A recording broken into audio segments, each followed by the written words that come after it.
The college basketball experience preview and picks edition for Sunday, November 24th edition of the Sports Gambling Podcast Network is brought to you by Underdog Fantasy. Use that sign-up code TCESGPN to claim a 50% deposit up to $1,000. That is the Underdog Fantasy promo code TCESGPN. And we're also brought to you by Rebet. Rebet is a new social sports book available in 45 states. Download that Rebet app and use the code SGPN for a 100% deposit match up to $100. That is Rebet promo code SGPN. And we're also brought to you by Rhythm. Start crushing college football, college hoops, and NFL with Rhythm. Get your 7-day free trial today by going over to sportsgamblingpodcast.com/rhythm. That is the sportsgamblingpodcast.com/RITHMM today.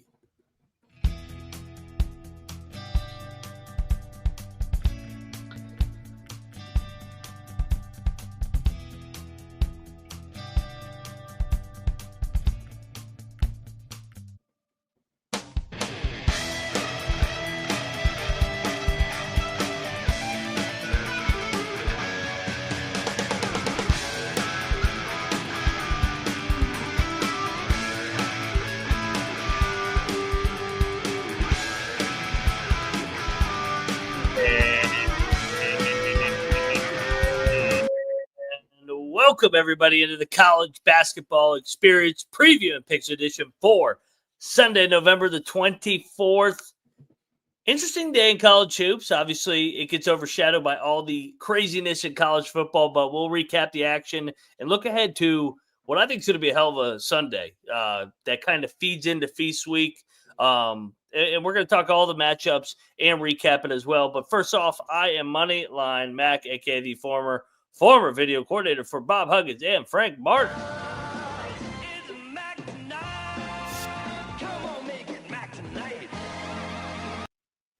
Also known as Mac Tonight over here at the College Experience.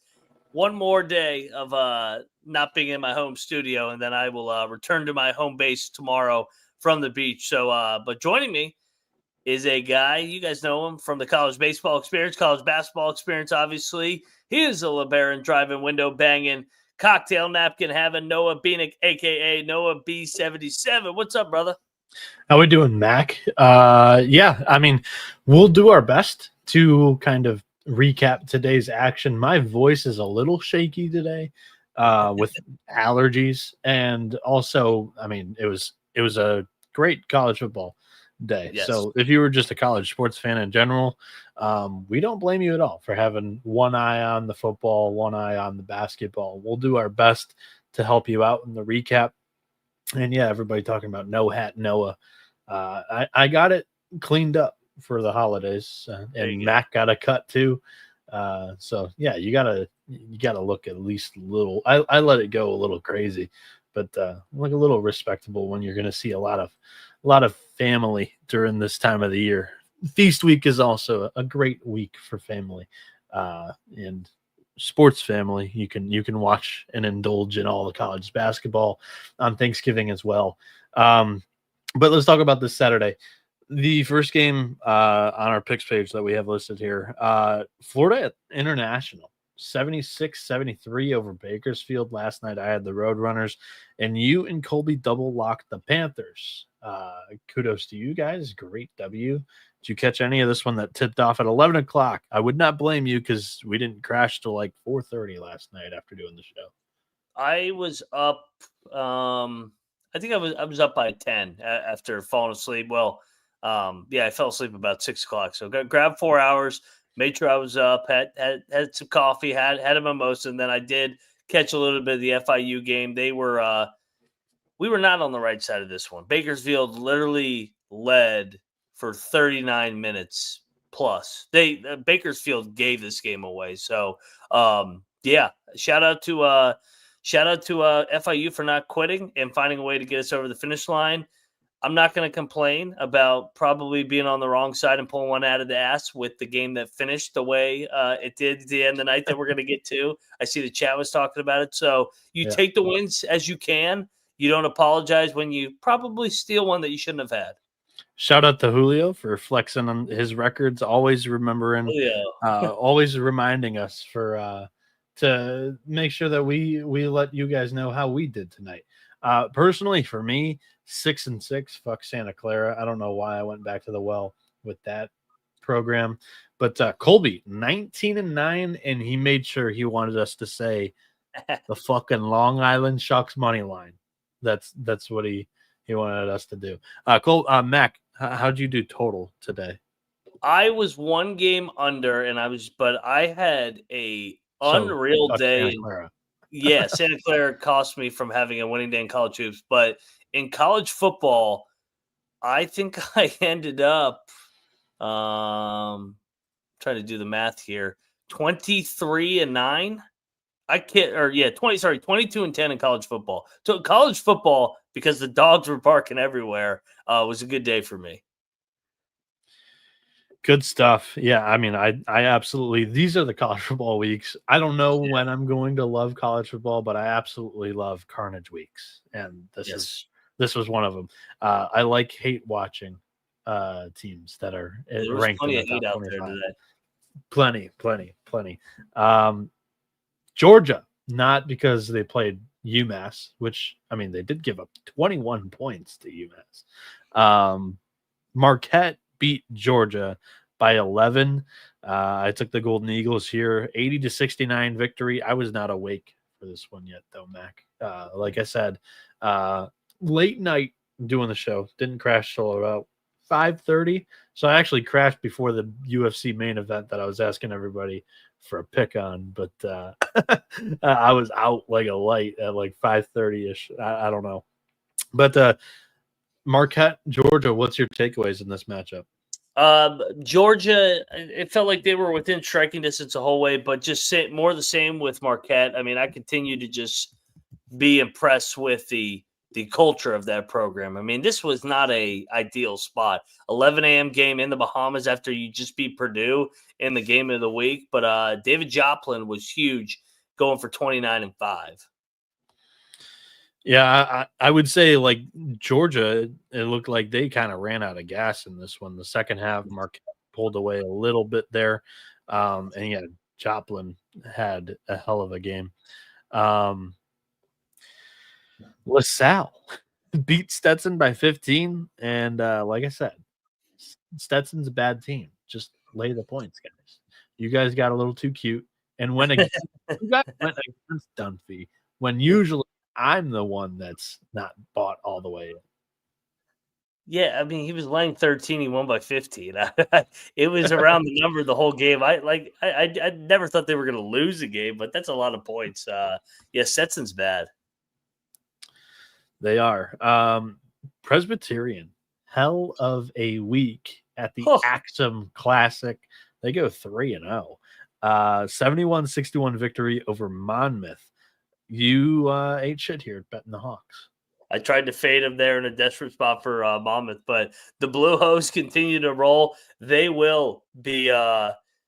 They will definitely be the Big South team of the week next week for me. Mac already thinking about it, but yeah, tomorrow night. I'm gonna ask you. You know, you're traveling back from the OBX. How are you gonna find time to do all of this? I'll be back. I'll be back Sunday, team of the weeks for all 31 leagues, top 25 rankings. It's all right. This guy. It's all right. This guy's so busy, guys. Look at all the work that he does for the college experience. David Matola. What are you up to over there? Why are you kissing my ass? David Matola is saying no seeds tonight. Noah, not quite yet in season. We'll get there. Only a month away until I really start to Jones a little bit because I'm doing the team previews and conference previews and whatnot. But BU, Boston, 75-71 victory at UMBC.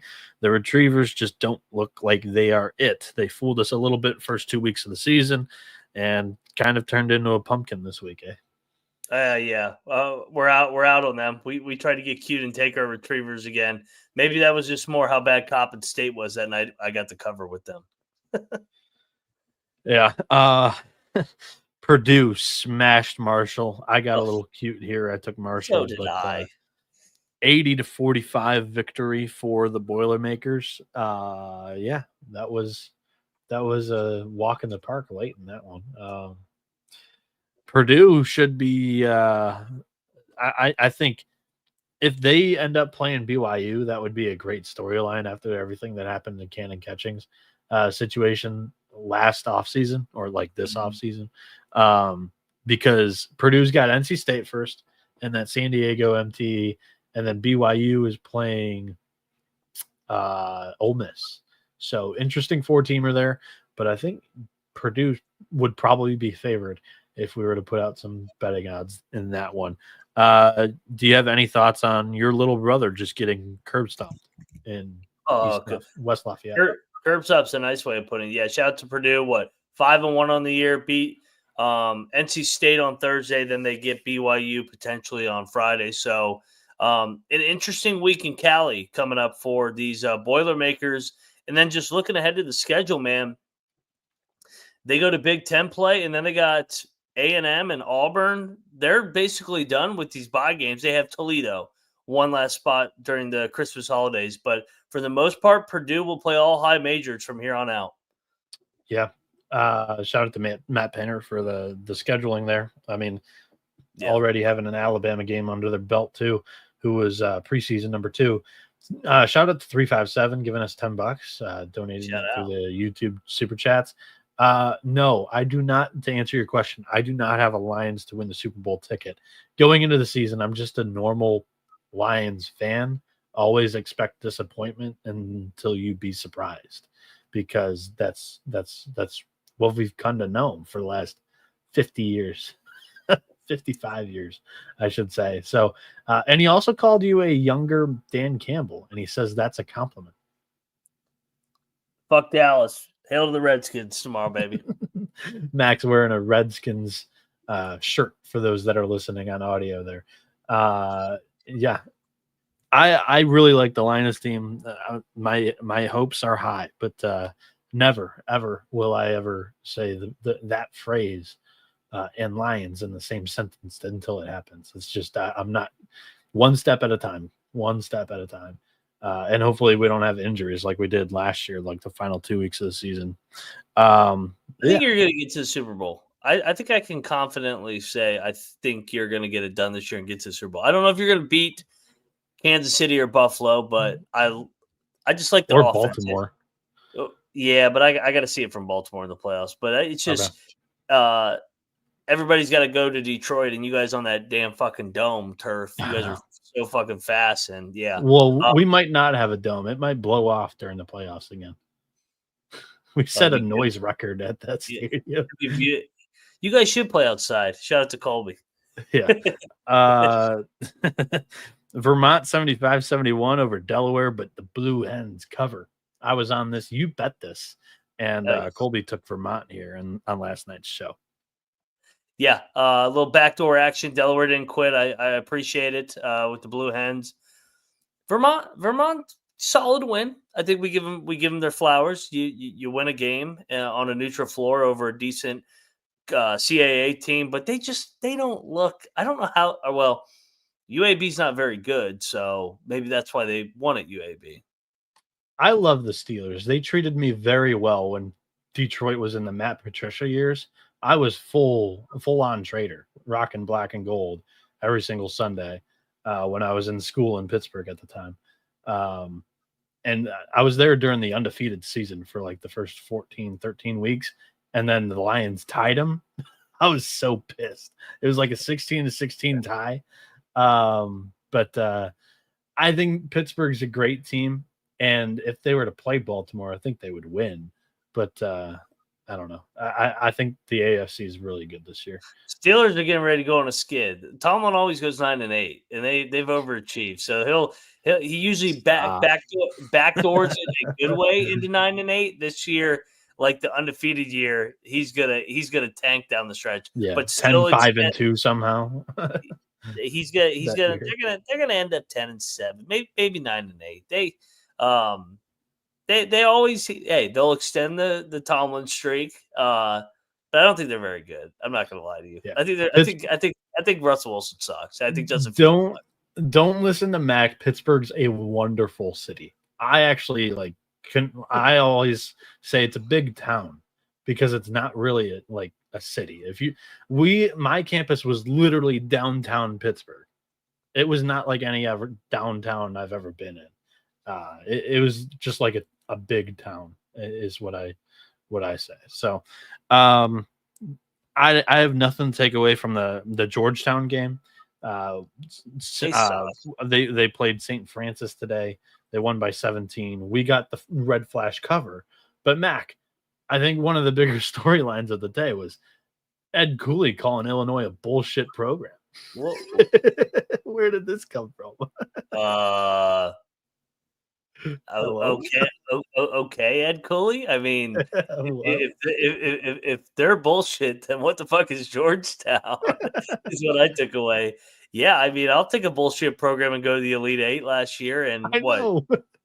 Yeah, he's. I don't know if he just had a brain fart there, or just I don't know what he was trying to say. Because when he said that, I was like, I thought Epps came from Illinois and not Louisville. I thought for some reason maybe I forgot something.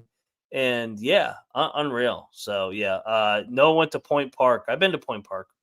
I know where Point Park's at. Everybody that's been in, by the way, I like everybody that's been in downtown Pittsburgh has been to Point Park. That's the campus.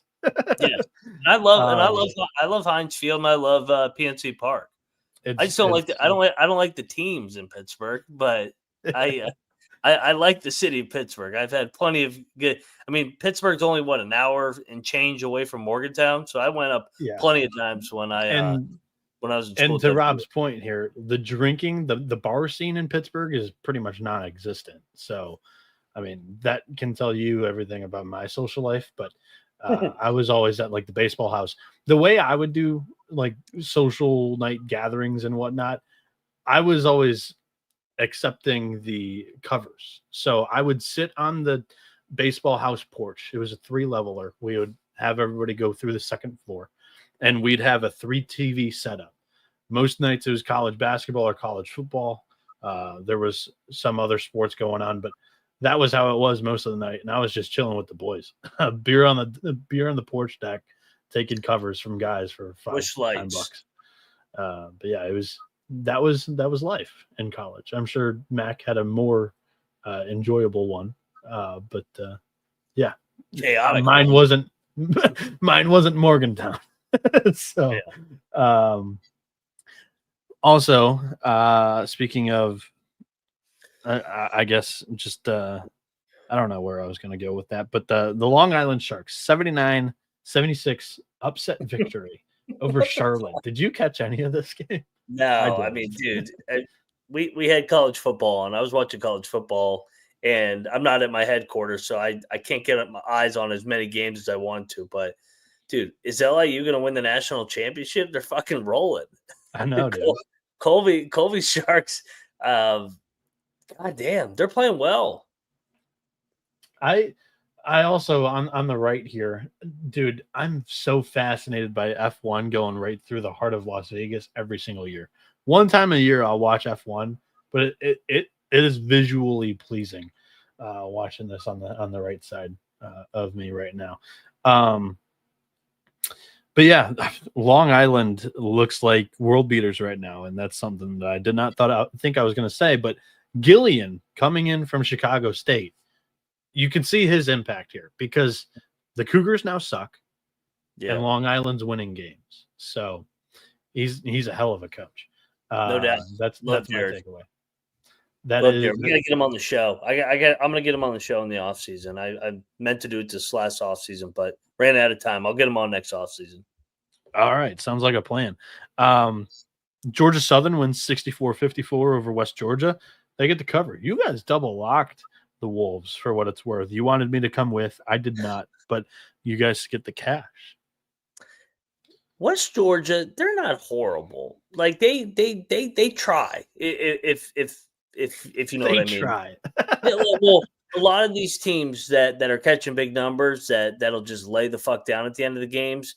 West Georgia's not one of those teams that will just lay down. They will at least keep playing for 40 minutes. Yeah. And Rob talking about how we were way ahead of the curve. Everybody else high on Chicago State last year, high on Yeah. LIU this year. We dumped Chicago State when we needed to, for what it's worth. At least I did anyway. I haven't really fucked with Chicago State at all. But you know what I do fuck with? The SGPN app. Because if you haven't downloaded this thing's perfect. And it's a lifesaver because it gives you access to all of our podcasts on the network, all in one app, and all the picks pages, all in one convenient app. Plus, like our content, the app is free. Type in SGPN in the App Store or Google Play to download it today. The college basketball experience is also brought to you by mybookie.ag. SGPN started out with MyBookie, and now we're back. Check out the new and improved website, which is great on mobile, plus props for every game in the live dealer casino. There's new early cash out options as well. Head to mybookie.ag, promo code SGPN for a 100% deposit match up to $1,000 plus a $10 casino chip. That's mybookie.ag, promo code SGPN. And SGPN is also brought to you by Rebet. Rebet is a brand new social sportsbook available in 45 states. A huge market of betting opportunities are available on Rebet, and it's easy to use and great for people in states where traditional sportsbooks may be restricted. Download Rebet in the App Store and use the promo code SGPN for 100% deposit match up to $100. That's Rebet, promo code SGPN. Let it ride.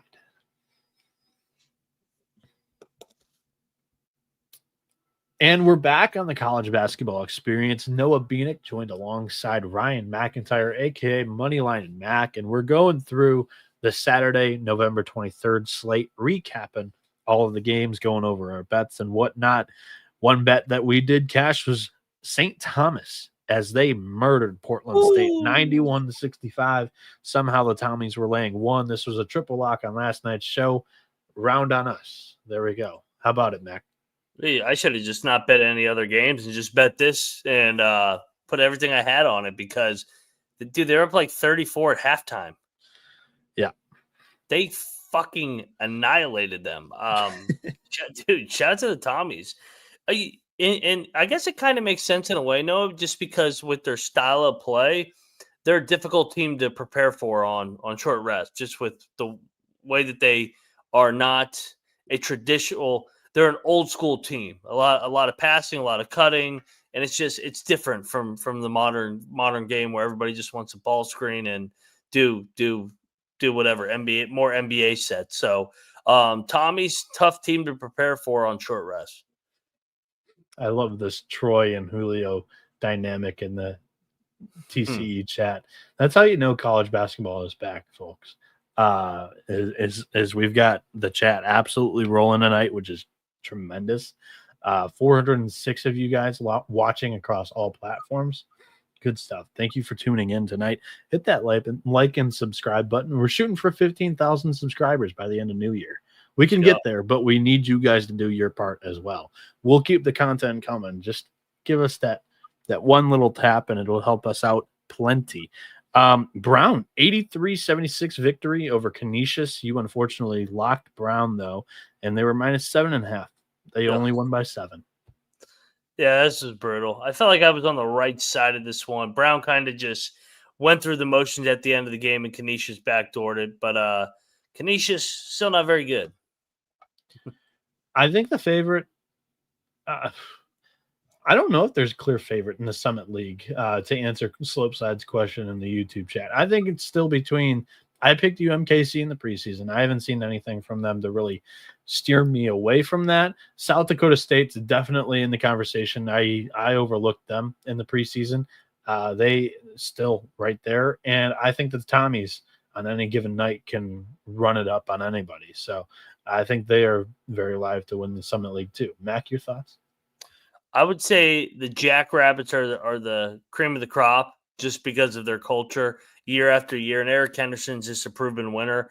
Then I would probably go the next tier would be the Tommies, just right behind them. And then I think you get an interesting tier here with Kansas City, North Dakota State, South Dakota, North Dakota. I think all those teams are kind of clumps. But I would say the Jackrabbits, then the Tommies, 1-2 for me. All right. UMass Lowell wins by 10, cashes a double lock in this one against Quinnipiac, 80-70. And I took the Bobcats, fell flat on my face in this spot, but I didn't bet it. But the Riverhawks looked impressive today. They did. They pulled away. Nice second half from them. They're tough in that building, man. They usually take care of business at home. UMKC, speaking of them, they lose by 2 today at Albany. Actually, no, this was in what's it called? Oh man, Huntsville, right? Yeah. No, Puerto Rico. One of the two. Why can't I find it now? It was, but this was not a true road game. It was in Puerto Rico. Puerto Rico. Yeah, I knew it was one of the two. But yeah, they lose by 2 against Albany. Mac, did you catch any of this one? This one was no. Yeah. Kansas City fell behind and just they ran out of time at the end. Good win for Albany. East Carolina cashes a triple lock from last night's show, 72-55 victory over the USC Flames. Nice pull away at the end for them. So ECU, not a bad trip. Lost the opener to Jack State, but overall go 2-1 down there. Northeastern outlasts Florida Gulf Coast in a little bit of a rock fight, which, it kind of caught me by surprise with these two programs a little bit. But the Huskies win by 4. They dispel a double lock here. You and Colby were both on FGCU minus 2.5. And the Huskies win outright. Northeastern is 5-1. 5-1, go for the championship tomorrow against Bakersfield at Gulf Coast. So shout out to our guy Bill Cohen at Northeastern. Oh yeah, and we then moved to Furman. They fucked up a triple lock here against Charleston Southern. Oh. The Bucks only put up 46 total points, so you're not going to cover. I mean, even if the spread is as large as it was, you're not going to cover a game when you only have 46 points, unfortunately, most of the time. So 67-46 final in favor of Furman. Mac, Charleston Southern gets stomped in an inner city rivalry. Yeah, they're not very good. That was my takeaway from that. Spot was great, and they just got their dicks kicked in. If you want my complete analysis on it. Yeah, let's talk about another team that might not be very good. Georgia Tech. 81-58 loss at home against Cincinnati. Coming out party, though, for the Bearcats because they looked good. They are good. Yes, I mean, 100%. I'm trying to figure out what I want to do with my Big 12 rankings. I think you got Kansas, Houston 1-2, definitely. I think Iowa State's going to be there, but we're going to find out a lot about them here on Monday when they play Auburn and in Maui. Arizona and Baylor, I still think need to find some more consistency on the defensive end, but Cincy and Texas Tech, I think, are pretty good. I know Tech dropped the game in New York, but I still am buying into that experience, and I think Cincy as well. Yeah, I kind of learned my I don't know, lesson, for lack of a better term, but I compared last year to this year. Never do that in this day and age of college basketball. Mm-hmm. Last year's Georgia Tech team won a couple of big games at home. This was a little embarrassing. But yeah, Cincinnati was a team that all of us relatively liked in the Big 12 in the coming into the year. We had them kind of outside of the Iron Five. We looked at it in the preseason. There were 5 top 10 preseason teams in the Big 12. And then I think we as a collective had Cincy 7. Yeah, had 6 or 7, yeah. Yeah, our composite was 7th. So we still liked the Bearcats quite a bit. They were right behind Texas Tech in that aspect. As Brandon says, Pitt is still the best team in the nation. They play another really good team in Wisconsin tomorrow. So Wisconsin might put up 90 again. Who knows? Yeah. Pitt and Wisconsin, the teams that just keep on not missing. Yeah. South Carolina State wins 72-62 over IU Indy. Colby locked this one up. Shout out to Colby there. Marist Did not score enough to cover this. Unfortunately, the defense played out of their mind, but they're just a little challenged on the offensive side of the ball. 54-49 victory over New Hampshire. The Wildcats get that cover, as we were all on the Wildcats there. Yale took a big old dump on Fairfield, 91-66. I was on the Bulldogs. I didn't bet it, but you guys double locked the Stags. I don't even know if it was that close. Like, they annihilated. It was like 24-4 off the bat. It was ridiculous. That was rough, and that's a tough look for Colby's Ivy League teams. Don't blow other teams out. That was quite a showing today from the Bulldogs. Mac, you got the best of me in this pick. You actually bet this too. Bellarmine wins against Bowling Green, 80-68. Ooh. That was impressive. Bellarmine wire to wire. They kind of controlled that throughout. Finally in the win column for Bellarmine. Yeah, there we go. Bellarmine. Illinois State 84, UAB 83. UAB just bump, like hitting every step as they continue to fall here. Yeah, this is for a league that probably wants more than one bid. Losses like this early for UAB definitely do not help itself out. No, it does not. The AAC, and I have a preseason bet on UAB to win the league too. So, not in a good spot there. You also know who else was not in a good spot? Maryland Eastern Shore. When they walked into Champaign, Illinois, there's a reason why they call it Champagne, because 47-point loss. Illinois covered a 33.5 point spread by 14 points. And this was the triple lock by the boys. So let's go. So bad. And Brad Underwood said, I don't concern myself with the ideas of sheep, in response to Ed Cooley. So yeah, he shoo-shooed Georgetown in the press conference. That was great. Also, you want to know what else is great? Underdog Fantasy, because their pick'em has one of the biggest menus for all sports: NFL, college football, college basketball, MMA, NBA, NHL, NASCAR, F1, and more. You can now use specials and boosts on all flexed entries. Sign up today with the promo code TCESGPN to claim your special pick, plus first-time deposit offer up to $1,000 in bonus cash. UnderdogFantasy.com, promo code TCESGPN. And SGPN's proud partner, Rhythm, is the #1 AI-powered sports betting platform that helps provide bettors of all levels the ability to build custom predictive betting models in seconds and get predictions for betting on moneyline spreads, totals, and props. You can build your own model or copy one of the top performing ones from the leaderboard, and Rhythm will have stats and a plethora of data for you to base your bets on. Now you can track props in the Rhythm app, and NFL picks, NFL props, college football, college basketball, NBA. They all have models for themselves. Rhythm has it all. Claim your 7-day free trial today with them by going to sportsgamblingpodcast.com/rhythm. That's sportsgamblingpodcast.com/RITHMM.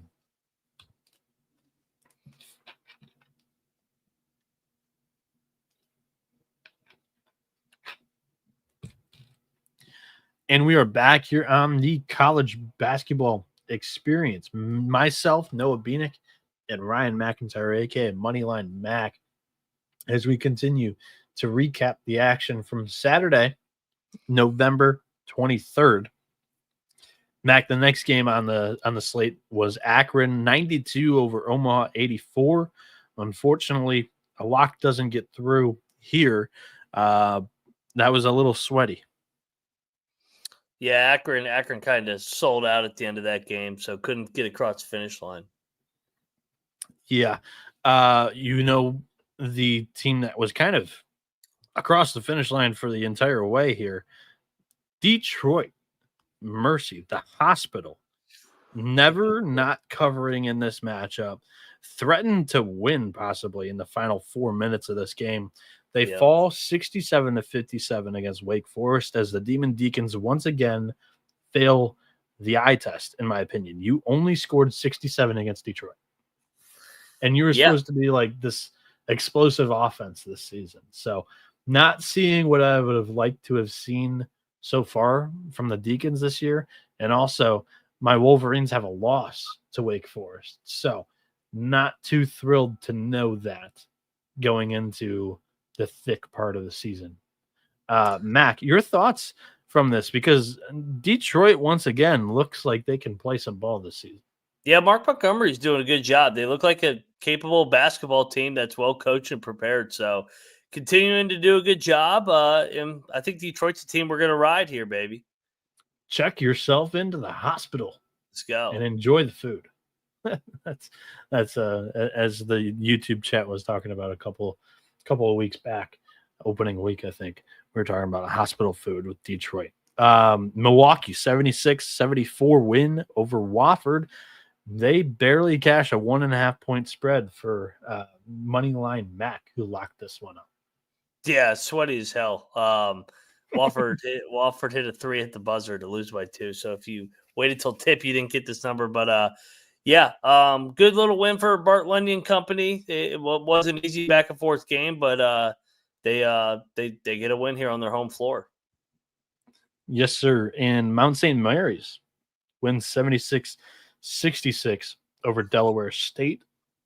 James Madison 71-65 over Jacksonville State in the third place game of that MTE. Impressive showing from James Madison and honestly Jacksonville State this weekend too. I was impressed by both teams this weekend. I agree. So Jack State goes JMU goes 2-1 down there after dropping yesterday's game. So a nice little start to the season for Preston Spradlin and company. Yep. The Islanders of Corpus Christi win 82-61 over Lemoyne. We did not have a spread on this one last night during the show, but I don't think either of us really called for this because we didn't know what the line would come out to be. North Alabama wins 74-62 over Monroe. Mac locked up the North Alabama Lions, so shout out to that. They went. They cover that line by 4, and then Southern Utah, 82-67 domination over Idaho, and this was a triple lock on last night's show. So some triple locks cash, some don't, and usually when they don't, they lose. And absolute, I don't know what the adjective I was going to word. This is the fashion that most of the triple locks lose because that's just how it goes. No doubt.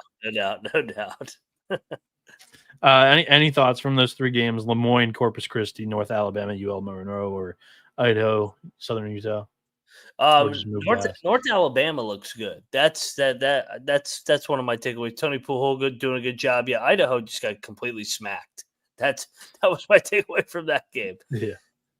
The biggest news of the night on Twitter was that Ed Cooley shout out.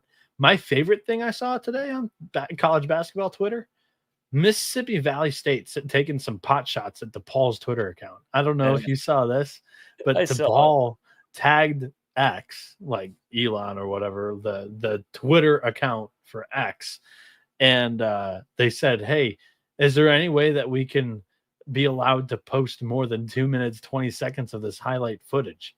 And Mississippi Valley State basically said, get your money bags up, bitch. Because they're paying for premium and DePaul's not. So I thought that was absolutely hilarious as they Valley State don't give a fuck. They stuffed them in a body bag, which is great. They don't give a shit about I don't know if it's a manager running that account, but whoever it is, they've got a great sense of humor. Shit. Yeah, 100%. I mean, they've got a tremendous broadcast booth when they play home games. I wouldn't be surprised if it's one of those guys. Like, that's my bet. Oh yeah, I bet you it's the manager. He's just having some fun. He gets a couple cocktails in him, probably smoking a joint or whatever the fuck he's doing. And then he just starts firing off tweets. That is great. Slope side, it's verified. I believe it's related to the team. Yes, it is. They got a It is. verification. It's the team account. Well, it was very inactive, but whoever made the decision, they're like, just run with it because we had nobody was tweeting on that thing. yeah. And I like to tweet out, quote tweet some of these mid majors when they win games. Some of them aren't very active on Twitter, so you get somebody that's like, hey man, make a little bit of a splash, ruffle some feathers, and a little recognition for the program. 100%. Yeah, and even if it wasn't, which I do believe that it is the real program's account. Even if it's not, it's increasing the amount of attention that the program gets, and that's all you ask for with social media. That should be every team should have this. Is what I want to preach to everybody else. Get a social media manager and then have them show them this and then do that because it works. You know what also works is playing in an MTE at your MTE. Coastal Carolina, why are you in Huntsville, Alabama? Playing the boardwalk battle. What are you doing? They go in and they lose to Alabama A&M, who's hosting this MTE. Terrible. 77-70. Just play in the MTE that you host. Yeah, they're Coastal's a dumpster fire, man. That's a bad program. Temple 87 over UMass 80. This was a double lock on last night's show with the Minutemen. But you like Temple this year, so I do like Temple, but man, UMass is just struggling right now. That front court just is not getting it done for them. Cannabis Capper went to the Twitter account and he saw that the final score that Valley State tweeted was MVSU 43, BYU played well.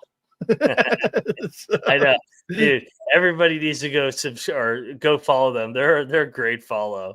It's tremendous. It's my new favorite. Like that's been my favorite new account that I followed this year in college basketball on social media. Fresno State 72-69 victory over Long Beach State. Once again, Colby with the despiteful lock against Long Beach State. Comes through because I think he's now just in full fade mode of the dirt bags this season because of the Gonzaga angle from the other night. He's going to just continue to bet against Long Beach State. That's my prediction for the entire year. But it comes through here. Fresno State wins outright on the road. Yeah. Fresno's not bad either. I've been riding Fresno a little bit early in the year. So I like the coaching change. I called them my sleeper team in the Mountain West because I had no idea what we were going to get from them. And I think that was an accurate call because the Mountain West, the top 6 or top 7 was pretty cemented in. I wouldn't be surprised if Fresno found themselves in that 7th spot mix. Not at all. George Washington, 83-74 win against Louisiana. The Ragin' Cajuns continue to kind of not impress, for lack of a better term, that I can't come up with right now. Colby locked up the Colonials because he still believes that they're called the Colonials, which they should be. I mean, it's not an offensive term. -4.5, they win by 9. UC San Diego drummed Toledo. I know. 80-45 victory in the Boardwalk Battle final. I mean, just absolutely undressed the Rockets in this one. Kind of saw that coming, which is why I didn't take Toledo, and usually I'm on the Rockets side. But the Tritons look very, very, very good. And the Big West continues to play very well this non-conference season. Eric Allen and the Tritons had a hell of a week. Three wins down there over LaSalle, over JMU, and then over Toledo. So they didn't beat cupcakes down there. 3 quality wins. They get to 5-2 on the year. Big West is rolling. Yes, they are. 100%. Loyola, Chicago, 89-53. Beat the shit out of Tulsa. Yeah. I told you guys, do not bet Tulsa. They're bad. Even though Loyola Chicago, they've been fucking ass. 89 points from the Ramblers is I know. pretty That's good. terrible. But Yeah. Tulsa's defense is trash. So I'm not taking too much from that performance there. Queens 98 to 74 over Upstate. We did not have a line on this last night, but we did pick, if it was the Ken Palm line of 2, Colby said he would lock it up. Mac said he would lock it up.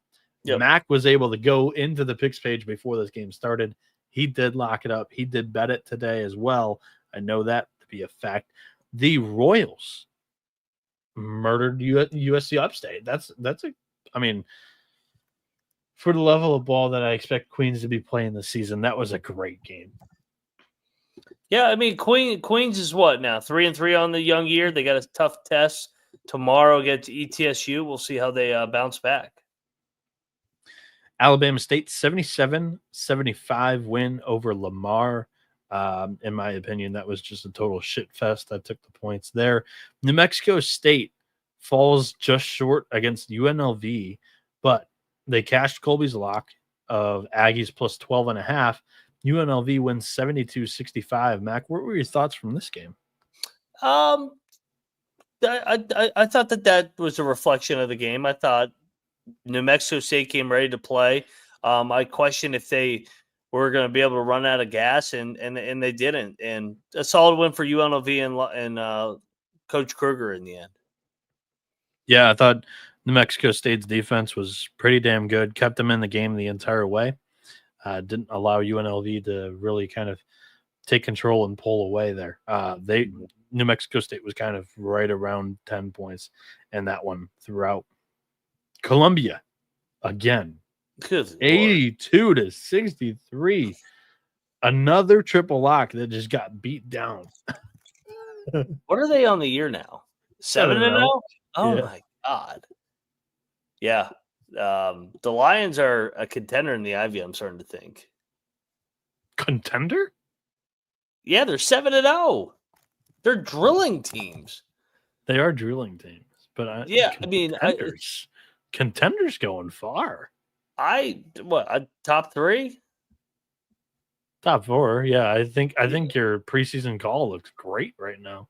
Yeah, you get to the freaking Final Four, you got a shot. I mean, Princeton hasn't looked that good. I mean, Yale's pretty good, but I mean, why can't Columbia contend?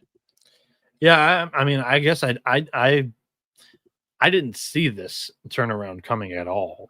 For what it's worth, Jim Engels, a couple of seasons with just 2 wins total in the conference. Mm-hmm. They look poised to not finish in the basement this year. That's what I'll say for sure. They should definitely finish around 6th. Is my thought right now. 6th or 5th, probably 5th, because I would say they're above the bottom 2 teams at least in the league right now. I'm just projecting to the end of the year. I don't think Columbia has played like the greatest competition in the non-conference so far, but they've taken care of business of who's been on their schedule. A hell of a start to the season for the Lions there.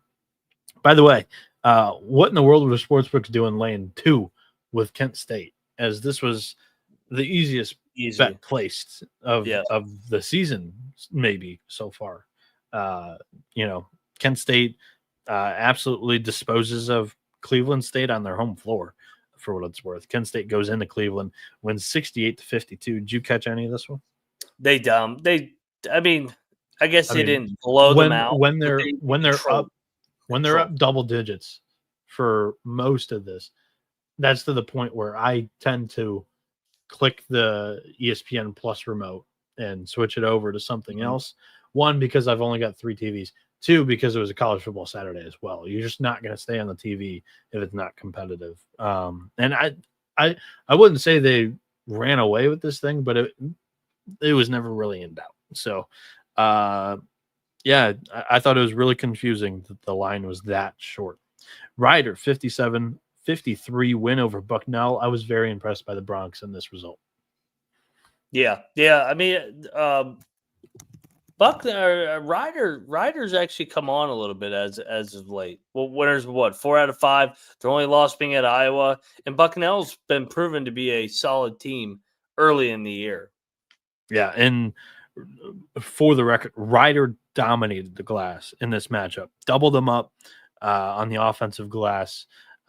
Great performance, I thought, from the Bronx. I was really impressed. Stephen F. Austin gets on the right side of their MTE. Finally, they win 64-57 over the Flightless Birds. Youngstown State. I don't know what to make of them now. I mean, what do you make of Syracuse? Like, just playing transitive property. Like, I don't know. That was a rough showing this weekend, in my opinion, from Youngstown. I think you're just thinking of the one yesterday. I don't think Stephen F. is horrible. They lost by 25 to Presbyterian. They lost by 7 to Stephen F. They did beat Monmouth, but I just didn't think it was the greatest weekend for Youngstown State. Yeah, it definitely wasn't. Dropping the Presbyterian game the way that they did definitely was a bad loss. I wouldn't say today was a bad loss because it was at Stephen F. It was on their home floor. But yeah, they took care of Monmouth, and they should have beat Syracuse. They're got to be kicking themselves a little bit. Yeah, I agree with Caden here. Syracuse kind of plays to their competition. That might be the takeaway. I like that answer. What do you make out of Northern Colorado giving 98 points up to Prairie View on their home field? They look disinterested. Not too much. They've proven it at other quality teams so far this year. So I'll chalk it up to they were asleep at the wheel tonight. They still won the game. They put up 114 points of their own.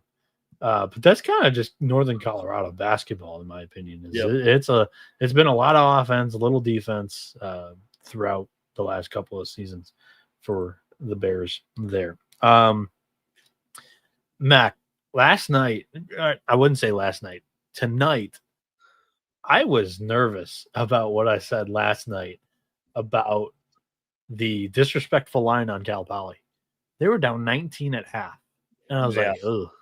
They kept fighting. I know. I was like, was this a total wrong read on me? No, Cal Poly just kind of, they wanted to keep their distance in this one. They didn't want a challenge to win this game. Yeah, good win. Good cover by Cal Poly. They're way better than last year. I know we keep saying it under DeGeorge. So, gonna like to see him going into conference play. Yeah, did you take anything away from St. Mary's performance? Because this was the first time that I thought like Cal Poly was kept at arm's length the entire game. I just think St. Mary's is really good. Yeah. Randy Bennett, he runs a good program. They're not going to be asleep at the wheel usually ever. Yeah, I mean, they dominated on the glass tonight, 47-28 in rebound category. So the extra opportunities kind of went to the Gales tonight, and that was one way to paint the picture there. Cal Baptist, 79-68 win over Eastern Washington. You were on the Eagles side here. Yeah. And Colby locked up Baptist in a lock battle. Your thoughts of this one? I thought Baptist looked really good tonight. I thought they made shots, they controlled the tempo, and just were able to hold off E-Dub throughout. For what it's worth, both Kent State and Cal Poly were triple locks. So we did get a couple of dominating cash with those triple locks, but a couple of the triple locks didn't even show up to the building tonight. So I wanted to mention the 4-2 day with triple locks. Just the two of them were really, really bad tonight. Mississippi Valley State, speaking of really, really bad, started to do them like this. That was just a terrific transition by your boy. 87-43 loss for our beloved Delta Devils. BYU, honestly, I expected a little bit more from them offensively, but they still cover 41.5 from last night. So I don't know. It's my thought process. I can't wait to see BYU against Ole Miss. Yeah, you beat Mississippi Valley, you move on. That's there's nothing to take away from it. All right, and then the nightcap. Fucking bullshit loss, man. What is wrong with my Broncos? Dude, they controlled the entire game, led by 10.5, led by 8 with 3 minutes. I don't think they ever even trailed until the very end. No, this was the right pick the entire way through. Yeah, that was just brutal, man. They didn't make winning plays on the stretch. They missed layups, missed free throws. Just let Stanford run offense wherever they wanted to run offense. It was brutal, man. Yeah, and if Colby was in here, he'd be telling you or telling me that's what they get for having a pussyback head coach, Sendak. That would be his response. Like, yeah, I don't know. Because I think he was on Stanford. NC Nick might have even bet Stanford. I think there was a lock next to his, but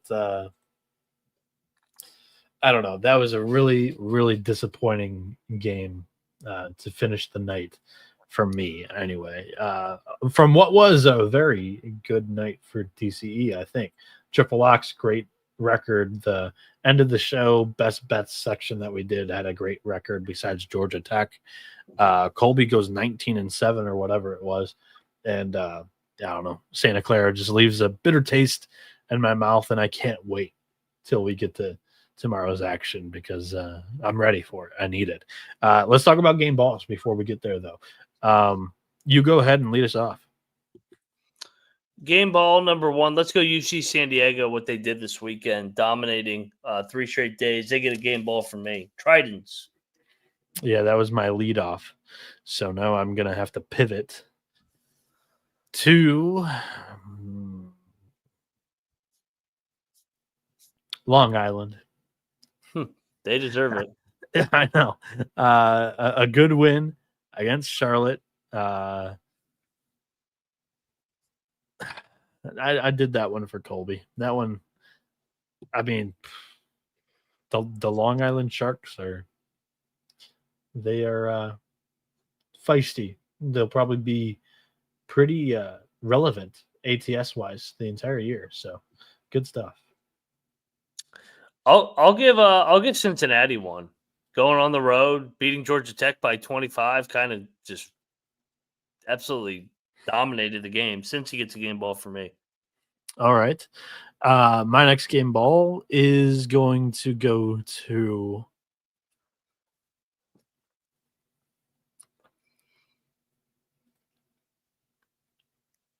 play the Jeopardy music as I continue to scan. Ryder. Good win against Bucknell on the road there. As a dog, the Bronx. Get it. My final game ball will go to Illinois State. Ryan Peden and company beating UAB on a nice little bounce back. That was a hell of a win. I'll give one to Marquette. I think this might be their second in a row here, but to come off of the Purdue win, early game in the Bahamas, and they beat Georgia in one of the better, one of the more high marquee matchups of the day here. I'll finish it off with a TMZ pick there. Let's talk about the Sunday slate. There are 50 games today on an NFL Sunday. College basketball is throwing out the fisticuffs. Bring it on, NFL. We're going head to head. Let's pull up our odds boards first before we even get there, because with some of the MTEs, we'll be missing a couple of lines. So I'm going to give this a refresh. And in Portland to start today in Conway, South Kakalaka. Oh, there we go. Right, the regionality right around you. So, yeah. Mm-hmm. Don't run into the traffic as you get out of there. I won't be near. I mean, they're below me. I don't know. I'm pulling this thing up. I can get this one for you. All right, cool. I mean, I'm just more or less getting a couple of different windows open for tonight. Yeah. But go ahead for what's the first one that we're doing here? Princeton, Portland, 10:30 a.m. 10:30 a.m. Yep. 11.5 point spread. I think I'm going to take Princeton. I think I'm going to lay with Princeton here. They've dropped both games, day off. I think it's a nice get-right spot. I mean, I would bet it if I trust them, because at some point they have to hit rock bottom. And Portland's been pretty bad this season so far. There's got to be some inclined value just on the number being this low in the market, as everybody seems to be cooling on Princeton pretty fast now. Yeah, I'm going to lay it as well with the Tigers, but I wish I could bet it. They're probably gonna win by 20 tomorrow and look like the team we always thought they were. But yeah, third day of the MTE is usually my rule of anything can go. Anything goes on the final day. Who knows what the kids have been doing in the weekend? Who knows where their headspace is at? But Princeton, I think they're a solid enough program and regime under Mitch Henderson to get one win, salvage the trip. I'm gonna. It's their first game. I'm gonna bet this one. Give me Princeton. Numbers telling to me that they're gonna drill them. So first game for what? First game of the day. Yeah, I'm gonna bet this one. Give me Princeton. Lock it up. Right. Lay 11.5. All right. So the next game, for what it's worth, I don't have these in order because I'm offshore, so it'll have all the extra games out of order. Is that how you're looking at yours too right now? Yeah. No, I have the ones that are up, but I also have the ones that aren't up. So you lead the way, and I'll let you know what I'm seeing as well. All right, cool. So game number 2, we're gonna go to the 11 a.m. slate now. Georgia St. John's. I'm currently seeing St. John's -6.5 against these Bulldogs who played yesterday. The Johnnies have looked great in the Bahamas. Don't ask me why they get 3 games down there and Tennessee only gets 2. It's just it's even more jacked up than the Players Era festival or whatever. That bracket's stupid. But yeah, I don't know why, but St. John's gets Georgia here. I'm going to lay the 6.5 at St. John's. They got the day off, which can help and hurt you because you can do stupid shit on a day off. But I like the way that the Johnnies have played. They played an absolute thriller against Baylor. They didn't look like they had a letdown at all against Virginia. They ran them off the floor. And Georgia never really threatened to Marquette. I love the Johnnies in this spot. Talk me off of betting them here. No, I'll join you here. And it's not part of a tournament here. This is kind of just they had the tournament and then they stayed there to play Georgia here. Yeah, let's go. Let's bet the Johnnies early. Rick Pitino. Yeah, these games tonight and tomorrow, it's like a showcase in the Bahamas or whatever. They're just playing exhibition games in the regular season in the Bahamas. For whatever reason. I don't know. At Imperial Arena at Atlantis. Is that the ballroom still? Yeah. Yep. It's where Marquette and Georgia played today, and then also obviously St. John's against Virginia and Baylor.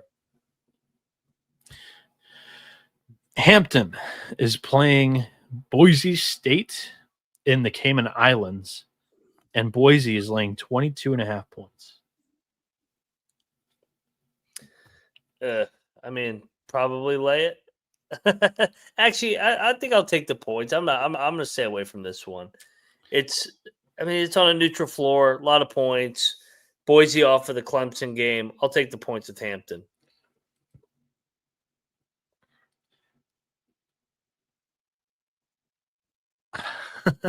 I'm going to take the points as well. Boise State, slower-ish tempo, might not run it up. The thing that tricks me a little bit is that they destroyed Oakland. They beat them by 40. Yeah. So, I know that's in the range of outcomes for the Broncos here, and I think they could definitely do that to Hampton. Do I think it happens? I'll stay away. I think Boise State's still got 2 more games after this in the Cayman Islands, so I'll manage the expectations in game 1. Take the points with the bed and breakfast there. As we now move to the noon slate, Eastern Time, 9 a.m. West Coast, Charleston and Rhode Island. I have to check the location on all of these games. This is in is a road game for Charleston at Rhode Island here. Up in Rhode As Island. the Rams are laying 3, Mac. Yeah, I'm going to be on Rhode Island here. I think they're good at home, and I think Charleston's first, I guess the Citadel would classify as a road game, but I guess a back-to-back road spot. A lot of travel for Charleston so far this year. I like Rhode Island here to cover this number. I'll lock this up. Let's go. Log battle. All right. Cocktail Napkins got Charlotte -2 for what it's worth. And I just think that the talent level is a little bit off here. I really do love this Charleston team coming into the season. And I think Rhode Island's flying a little close to the sun right now. Fairfield, they destroyed. Holy Cross, they destroyed. They beat Lafayette by 14. This is their first true test. I'm going to take Charlotte, who's been battle tested up to this point. All right, we'll do battle here. Wrong team favorite. Give me Rhode Island Ramets. Noah's on Charleston. All right. Next game on the slate here is Wofford and Portland State. This one's in Milwaukee. Wofford is laying 4.5 points. Wofford going for a clean sweep of the Cream City Challenge, Mac. No, they lost to they lost to Milwaukee. Milwaukee today. I think I'm going to take the points. I don't love this game. I am going to take Wofford in this one. I'll take them -4.5. We've got Northeastern and Bakersfield in a great matchup. Northeastern going for a clean sweep of this MTE. They're laying 4.5 against the Roadrunners. I think I'm going to take Bakersfield. I think Bakersfield's been knocking on the door back-to-back days of getting win. Northeastern, they won a close one today. I think I'm going to lock up Bakersfield, actually. Are you not nervous about the overtime game for Bakersfield at all? No, just because, they both have played 2 games in a row. At this point, both teams are tired. And Bakersfield 0-2, in Northeastern 2-0. I'm going to take the Huskies. I'm still gonna lay the points with the Huskies at this one. All right, solo lock for me. Give me Bakersfield. I think they're live in this game. They're going to win it outright. Go. We've got Holy Cross in Maine next. This is at Maine in Orono, Maine. The Cocaine Black Bears are laying 6 points against Holy Cross. I think I'm going to lay it. I think it's telling that they're laying 6. I think Maine's a better basketball team. Coming off 2 losses, 2 on the road. Yeah, Maine might be a fringe lock. Check the picks page on that one. I'm going to lay the points with the Black Bears as well. The Cocaine Black Bears, for what it's worth. Howard at BU, or no, this is a neutral site game. This is in Baltimore. Howard and Boston University. And Howard -3 in this matchup. I was kind of torn on this one. I think Howard is the right side here. But yeah, I don't know. Do you have a strong play on this one? No, I don't have a strong play, but I'm going to take Howard. I think they not playing yesterday should benefit them. But the trend this year is it hasn't mattered, but I think the Bison is the better program at this point, so I'll still lay the points. Lamar and Omaha take battle in Akron tomorrow. Omaha -2. Omaha -2. Give me Omaha. I think they're slightly better. I'm in the same boat. I don't love Lamar this season. And yeah, they even lost the shit fest against Alabama State. So I'll take Omaha in this matchup too. Yeah, no lock. Albany and American battle each other in Puerto Rico. Why? I don't know. For But the tournament. American is on the wrong side of this. They're +2. Yeah, I'm gonna lock up American. This smells like shit. Albany got the win today. Albany's got the better record. And they've beaten Dartmouth, Siena, and UMKC. Well, I mean, I think that's why they're laying points. I mean, they're 5-1. They've won 5 in a row. I think it's a great spot to fade them. Give me American. Lock it up. For what it's worth, American only beat Puerto Rico Mayaguez 73-56 today. UMKC destroyed them. Actually, no, it was Albany. Albany destroyed them 93-50. So maybe that's why they're laying points. Yeah, I think the wrong team's favored, so I'm on American. Me too. All right, let's go double lock. Double lock on the American guys. Yeah, they've got a bunch of staples, but they are the more experienced team for sure. A lot of continuity with that group. Yeah, I like that bet. Haven't watched a single game in this MTE, but I don't know the context of the blowout or the close game. So just going in with that, knowing that, and if I lose, I lose. Whatever. If he dies, he dies. VCU's -3 against Miami in Charleston. Lock VCU. I think they're significantly better. I think they're more together. I don't know where Miami's headspace is at. Give me the Rams to salvage the final game of a 3-game slate here in the 7th place game. Yeah, Miami's been very non-competitive in these 2 games so far. VCU, on the other hand, overtime and game-winning shot loss. Yep. Joining me? Am I missing something? That they're I mean, Miami's still got the brand name. Went to a Final Four over the last 2 years. Larinaga.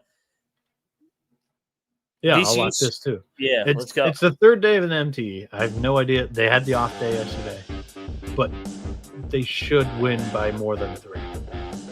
Damn it. Ram it. VCU -3 is the double lock there. Rutgers is at Kennesaw State. This is a legit road game for the Scarlet Knights here. And what are your thoughts heading into this? Well, this is a look ahead too for Rutgers. Rutgers has got that. Don't ask me why they're in Georgia right now playing Kennesaw State, as they have Las Vegas next. But yeah, I will lock up Kennesaw, getting 12 double digits. Rutgers on the road, no thank you. I like Kennesaw, man. I think that they've been feisty this year. Winners of what 3 in a row. They beat Presbyterian, who is the national championship winner now. Give me Kennesaw on the points. I think it's a single-digit game.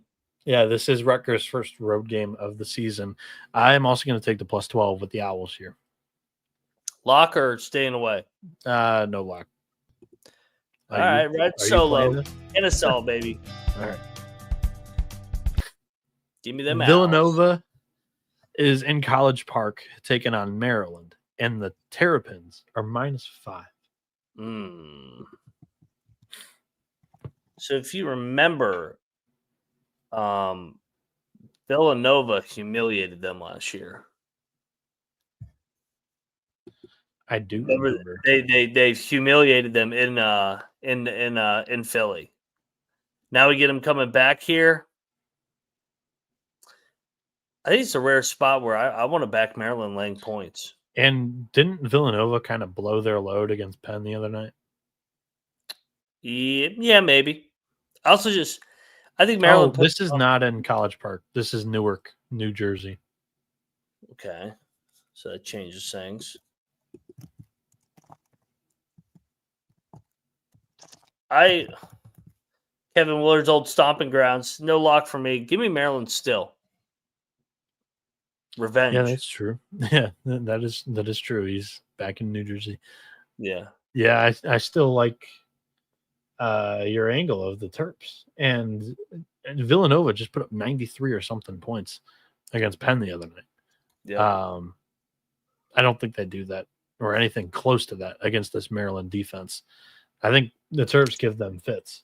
I'll lay the points with -5 on Maryland. South Florida and Wright State in the third place game of the what tournament is this again? The day off, and it's thrown me all out of the rack. This is the Boardwalk. South Florida -2. Are you taking USF or the Raiders? No, I'm taking Wright State. I think they're better. This is Myrtle Beach. That's the Boardwalk. Yeah. Is that the Boardwalk? Are you sure that's the Yeah. Boardwalk? No, this Yeah. is the Myrtle Beach Invitational. The Boardwalk is in Daytona. The Boardwalk is in Conway, which is where this is at. Well, the one tournament is called. They call it the Myrtle Beach Invitational. Yeah. But Yeah, the one tournament down there in Daytona, they actually called the Boardwalk Invitational. Yeah, I like Wright State. Really? Yeah. Is this just 2:00 a.m. and we're really? What do you like about South Florida? No. I'm saying I'm still on the Boardwalk battle thing. Oh no, they called the thing down there where Avetta was at.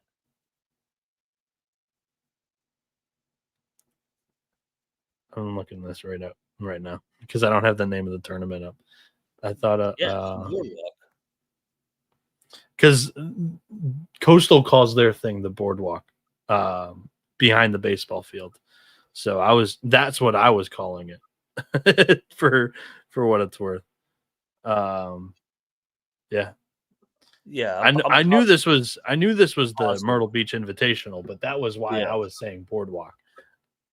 Yeah, so I didn't know that. Now I learned something. Push saying Noah loves to argue. I'm just stubborn. I don't like to be wrong, as most bettors don't like to be wrong, right? William and Mary takes on App State, and again, exploring to see where this game is being played. This is in Boone, so this is a home game for App State. The Mountaineers are -4.5. That's an interesting line. App State, I mean, they're off a decent win the other day. I think I would lay with App State here at home. Bill and Mary's off getting drilled against NC State. Yeah. Cocktail napkin for what it's like likes Bill and Mary slightly at +3, but I'll take the home court advantage in this. I'll lay the points. Binghamton and Central Connecticut do battle at Central Connecticut. So the real Blue Devils are playing a home game against the Bearcats, the golf course. They're hitting the road today with the Lynx. CCSU -6.5 against Binghamton. Yeah, I like Central here. This might be a fringe lock. Check the picks page. I think this is a good spot for them. They're way better than Binghamton. Yeah, and they've dropped a couple of thumpers in a row. This feels like a good one for them. Yeah, this is definitely like the definition of your get right spot. I'll lay the points, but I kind of want to see them do it. I don't want to bet this. Okay. All right. Vermont -9.5 against Fairfield at the Mohegan Sun. I'd give me Fairfield off the embarrassment today. Take the points. I think that's a tad too high, so I'll take the 9.5. I'm in agreement with you. Vermont just kind of hasn't pulled away from anybody yet this season besides UAB, who UAB's stock continues to fall through floors right now. Yep. So, yeah. South Dakota State is -1.5 against Duquesne. This is in the Cayman Islands. Get your Flow Sports subscriptions, people. Yeah, no, thank you. I'll need to though. Give me Duquesne. Give me Duquesne here. This line reeks a little bit. And why? 0-4 team, catching a short number here. I don't know. Sometimes I feel like these teams that are struggling when they go to an island, they get right a little bit. I don't have a strong conviction on this one, though. I still think like the power ratings on Duquesne this season were baked in because of last year's nice run. Yeah. And they're still, they haven't corrected itself. I'm going to lock this up. The cocktail napkin has South Dakota State -5. All righty. You're on an island, South Dakota State, the Jackrabbits. Yes, sir. Next game for us to pick is Eastern Illinois and Valparaiso. Please tell me they're not going out of state to play this in-state battle or regional battle, border battle. No, it's at Valpo. Okay, cool. Good. That's where it should be. Valpo -6.5. I'll lay it. I'll lay it with Valpo here.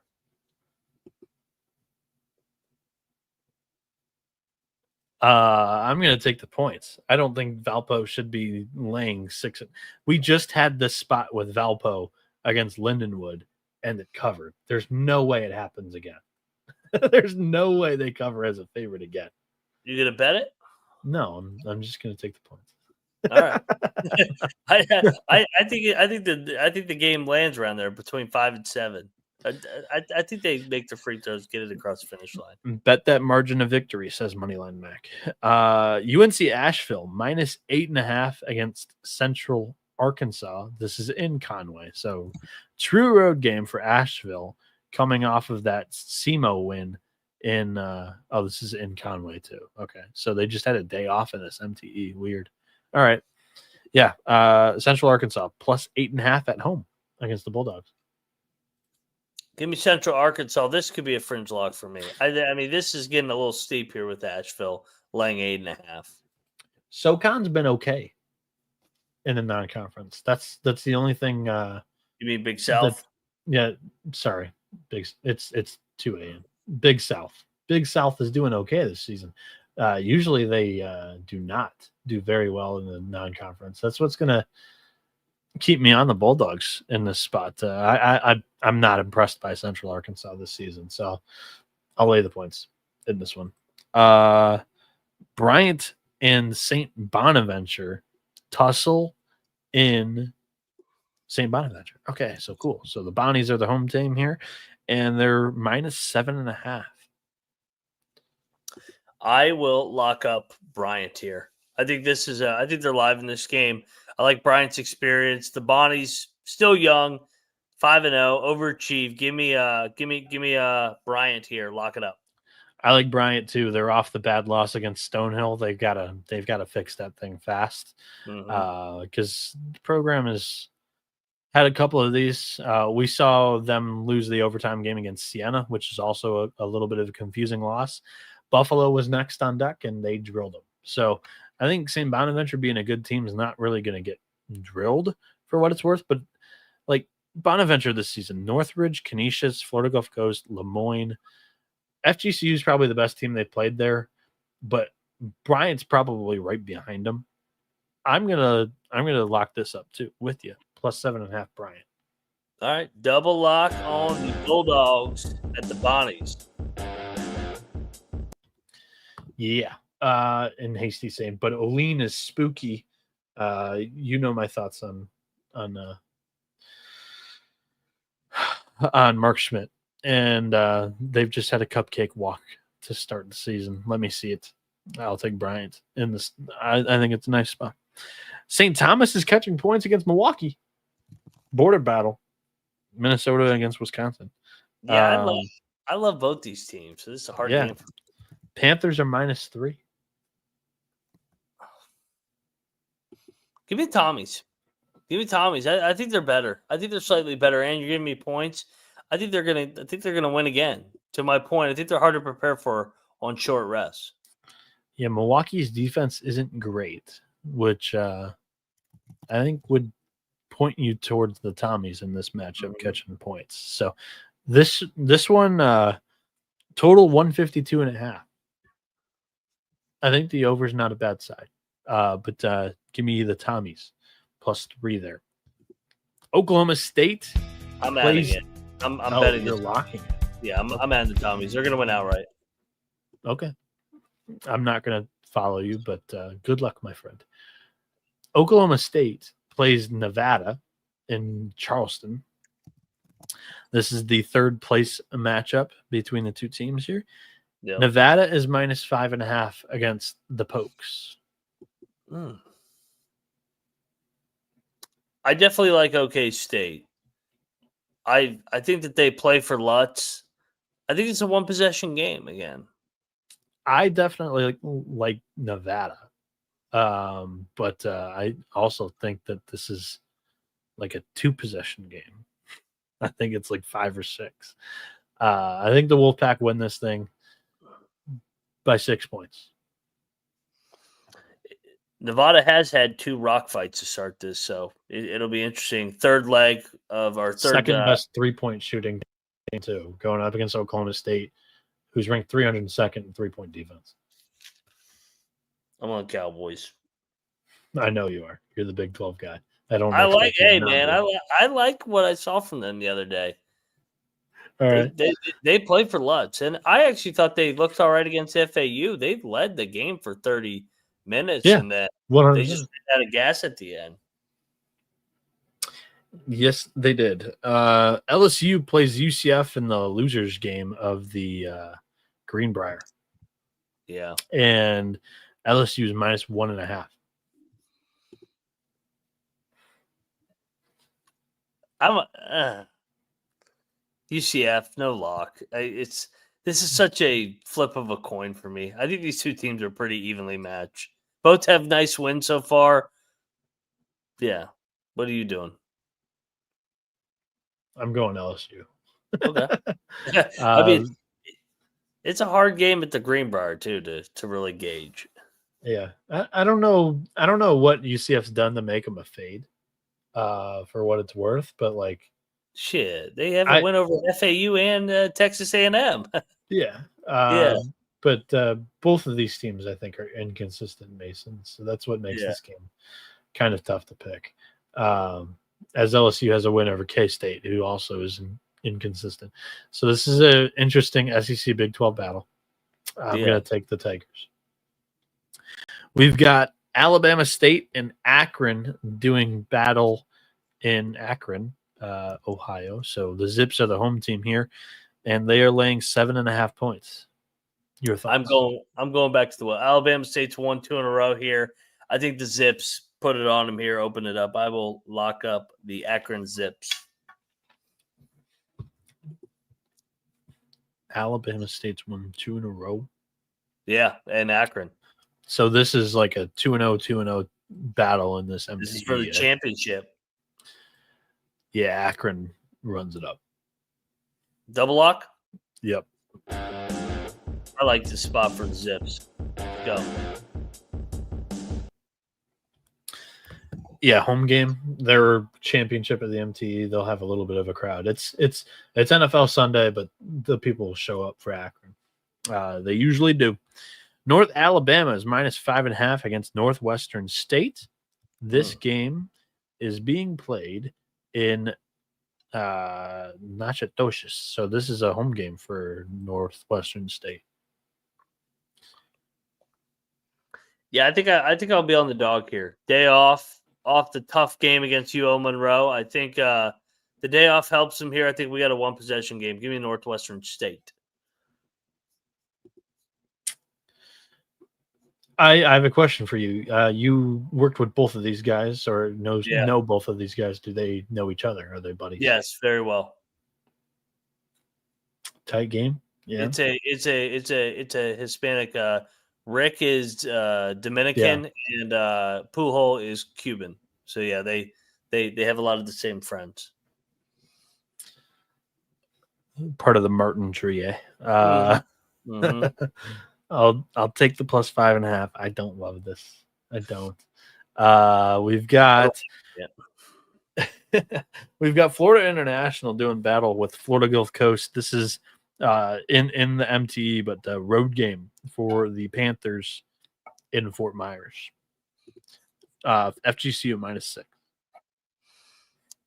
Now I think I want to take Gulf Coast. I think I want to lock Gulf Coast. I think Didn't you bet them yesterday too? Right. I bet him both days. It's their MTE. I think it's a good spot. Now I want to. Well, you bet them both days. I think FIU a little bit of a fool's win today. I think Gulf Coast puts it on them. Yeah, just by the fact that this is the largest spread FGCU's laid this weekend, should be. Oh yeah, I think it's telling. I'll play I'll pick the -6 here in this spot. Single lock or double lock? Single. You can go. Give me Gulf Coast, Dunk City. Seminoles and UMass. Yes. Actually, sorry. Saudi Arabia State and UMass. FSU is -6 against the Minutemen here in Mohegan Sun. UMass, fringe lock. We get Frank as a dog now after he's been a favorite. He's been a shitty favorite for us so far this year. I'm not sold on Florida State either. I know UMass look bad, but Frank in these dog get-up spots has been good over the years. Is Florida State due for an outright loss? The only thing that sucks is Florida State had the off day. True. Compared to UMass. Well, so the Mohegan Sun only had 3 teams? Didn't they have 8? They have 4. They have 2 different regions. They throw them in one bracket. They have like the high major, bigger bracket, and then they have like the low major bracket, and bye games are associated with it as well. It's really a complex system.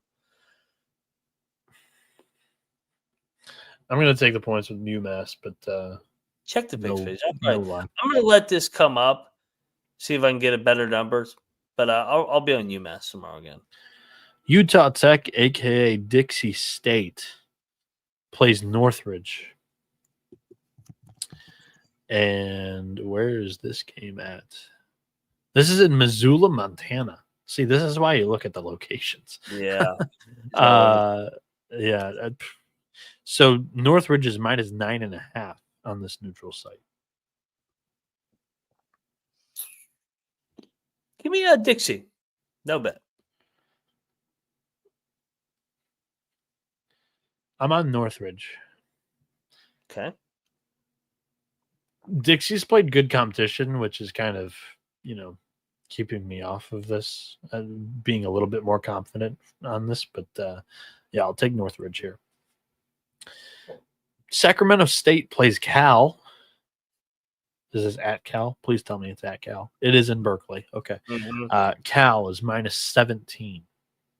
Cocktail Napkin has this -21. I kind of like the dog here. No bet for me. I'll take the points of Sac State. Yeah, Cocktail Napkin was wrong on the Air Force game too. That was a single-digit game. I don't know. That was also after the USC loss. I'm going to go to the well one more time with Cal. I'm going to lay the 17 against Sacramento State, which I think that's a dumpster fire right now. Just the state of the program. So I'll lock Cal. Noah Bieniek locking up the Cal Berkeley Bears. Yes, sir. Mercyhurst, the other hospital, is taking flight to Colorado Springs to play Air Force. Interesting matchup here. The Falcons are -10. Yeah, lock. Is this a money line? Potentially. I mean, we already saw this with LIU. I don't see it with Air Force. I don't think they're very good. Give me Mercyhurst. I think they're live in this game. Let's go. Lakers. Yeah, I think they're live too. I'll lock this up. +10. I won't call for the money line. +10. Still on the money line. Lakers. Oh, you like the money line. Okay. I think that they're live in this game. I like what I've seen from Mercyhurst. I think they're live, but I'm not going to call for it. Is my difference. So we've got Towson and Morgan State doing battle at Morgan. So in Baltimore. Road game. Towson's they've had a little bit of a trip this week. They went down to Louisiana and now they're in Baltimore. A lot of travel. Give me the points with Morgan. I like Towson so much better. I'm going to take the -10. Okay. Yeah, it's a bad spot, which is why you shouldn't bet it. But I think Towson's the much better team here. Campbell and Evansville do battle in Evansville. True road game for the Camels. And Evansville's -4. Give me Campbell. I don't like what I see from Evansville either. I'm not laying points with them. They just beat Green Bay by 17, though. They did, yeah. That was nice. I need to see them do it back to back. I'm not betting this game. I'll stay away. Give me Campbell. Taking the Purple Aces in this. Team USA just won bronze in the Premier 12 for any baseball fans out there. But Purple Aces is going to be my pick in that one. Missouri State and High Point play each other in the Cayman Islands. Yeah. High Point is -8.5. Give me Missouri State in the points. That seems a little steep. I have been impressed by the Bears to a certain degree so far this season. I will also take the points here with Missouri State, 8.5. Alcorn State plays UC Riverside in Riverside. So home game for the Highlanders at SRC Arena. And Riverside is -16.5. Riverside off the big win. Give me Alcorn State. It kind of feels like they're going to go through the motions.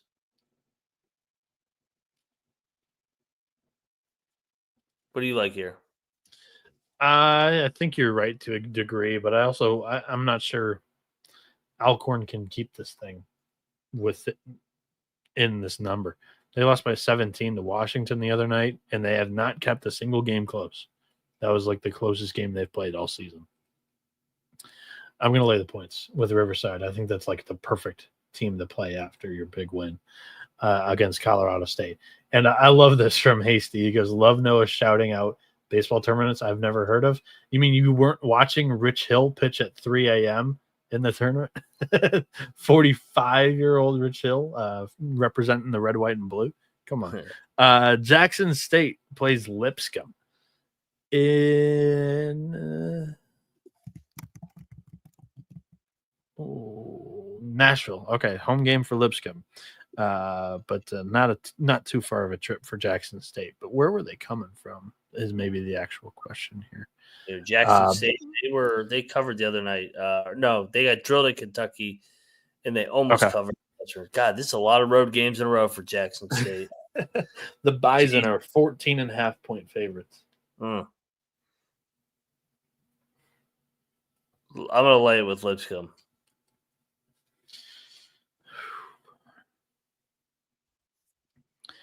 I also like Lipscomb, but Jackson State was in a pretty non-competitive game there. They might start hot is the only nervous I have here. So Brandon Sainer, make her swallow after all the Lipscomb mentions there. Arkansas, Pine Bluff plays Missouri. The Tigers are 35-point favorites in Como. What a god-awful game. Missouri's not before I say Missouri's not capable, they've done it already this season, I think. Yeah. 111 to 39 to Mississippi Valley State. But I'll lay it. What the fuck is this from Missouri? When it's this high, Mississippi Valley State, Pacific, Pine Bluff, Lindenwood. I'll lay it. No bet. Too many points. Peanut butter's got to cover. They spread bread a lot.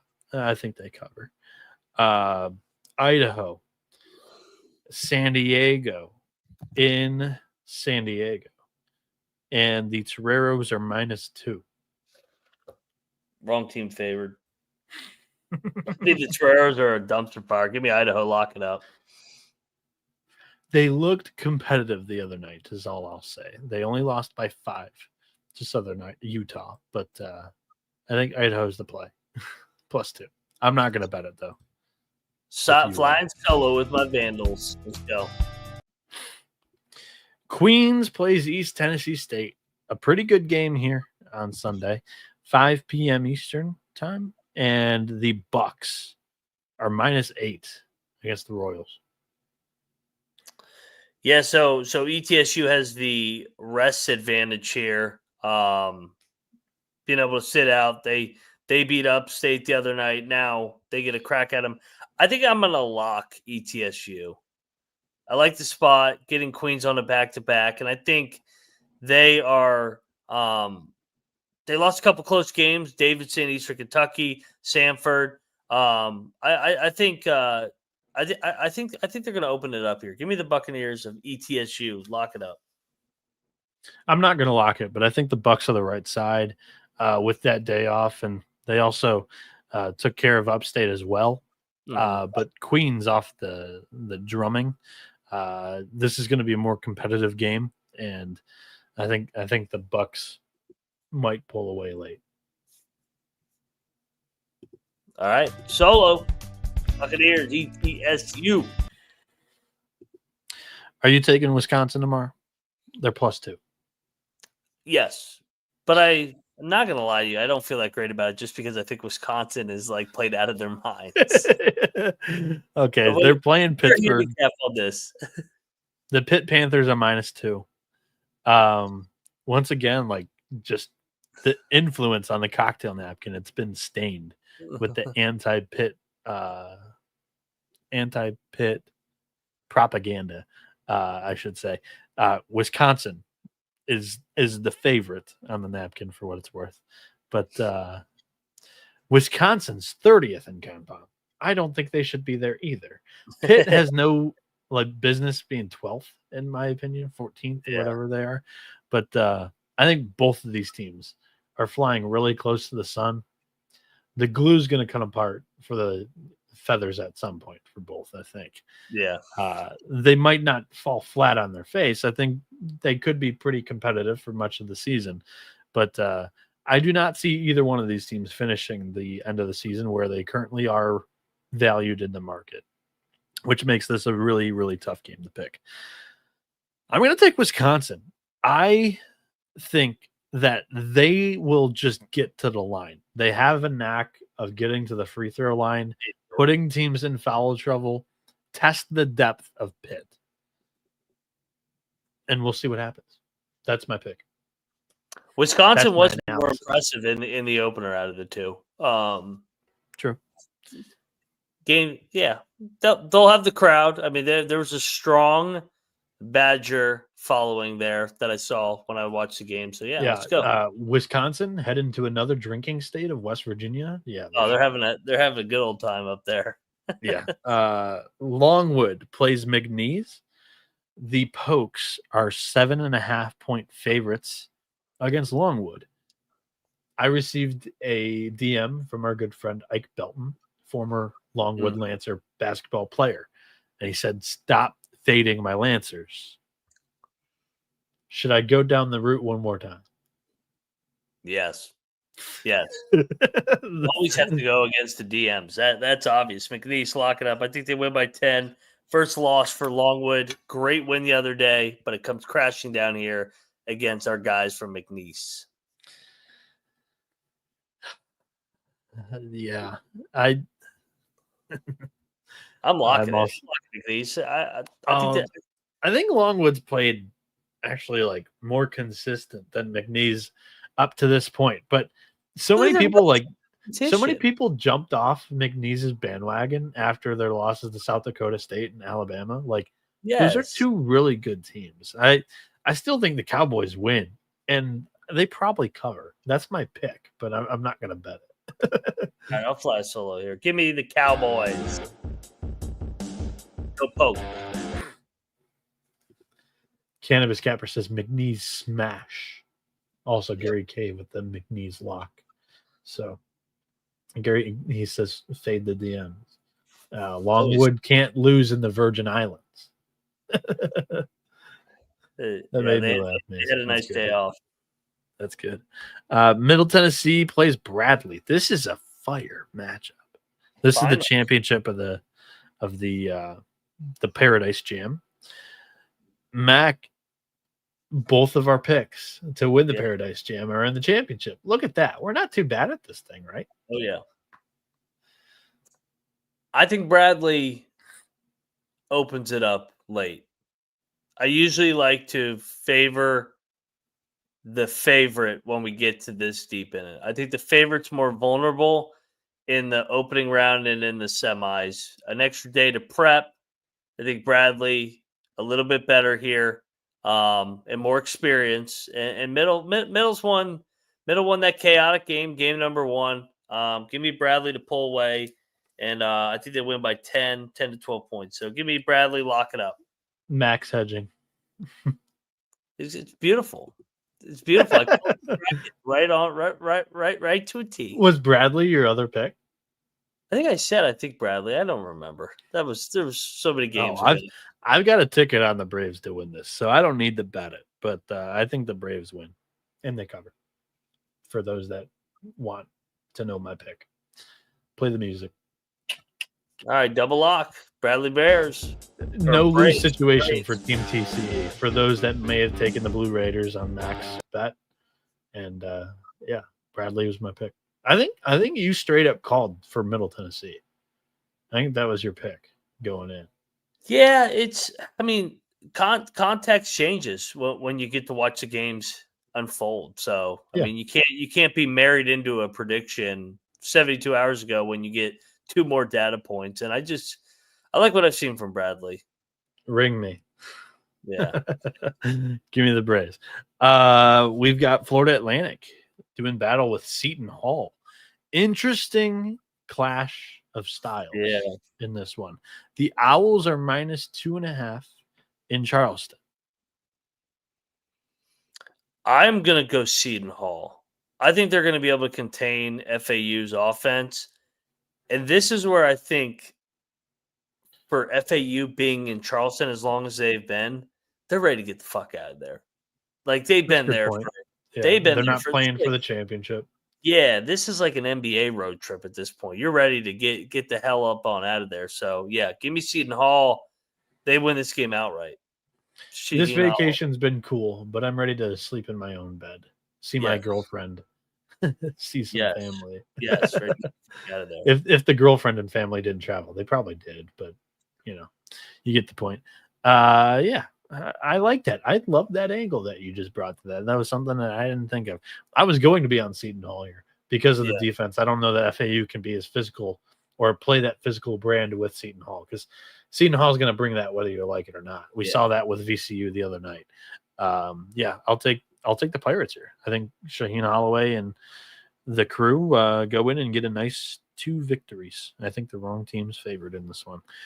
Yale and Delaware. Bulldogs are -7.5. This is the Mohegan Sun, correct? Yes. Do you think Yale smashes again? I think -7.5. I think they do. I don't love the spot of them coming off a blowout. Delaware is the winless team right now. Are they? Wait. Is it only? They've only played one there, though, right? Yes, but I think this is the 4th. I think there's only 4 teams. I think that's just a 2-game thing. Oh, I thought it was a round robin. Maybe I think they finish tomorrow, or Monday. Give me I'll lay with you. So why would?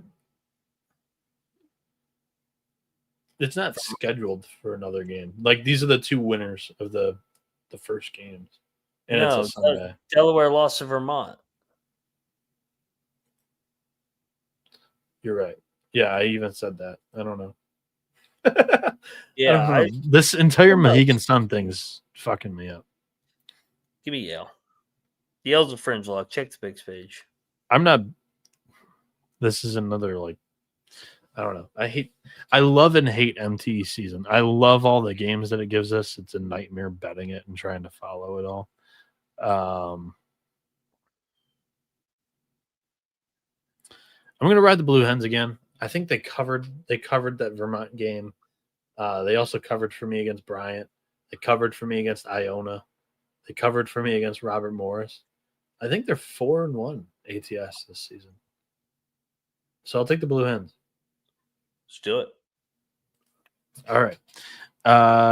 Grambling. They play at USC.